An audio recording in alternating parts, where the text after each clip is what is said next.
Amalungu amaqembu aphikisayo ePhalamende abezilungiselele ukuthi kudingidwe ngalombiko wekomiti ophathelene nodaba lwasenkandla.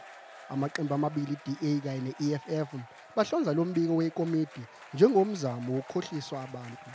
Kusuke sinamathambo ngesikhathi usomlomo ephakamisa ukuthi ukudingidwa kwalombiko kuhlehliswe. I proceed now with the business as I have ruled. Madam Speaker, you notice?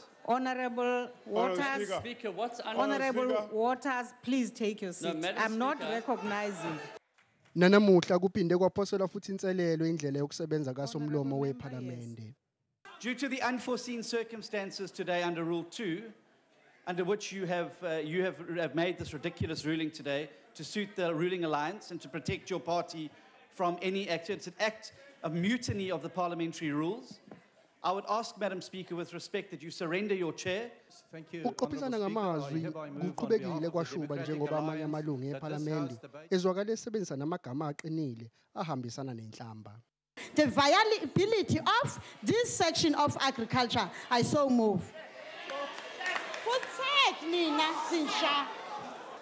Is it parliamentary to say what the honourable member has just said in the House? Lo mntontsiswana uphelelanga nje ngaphakathi kwasePhalamende njengoba nangaphandle kube nokuphakama komoya.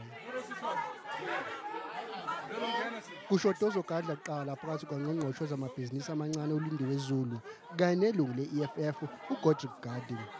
Nokho onogada basePhalamende bakwazile ukulawula lesi simo.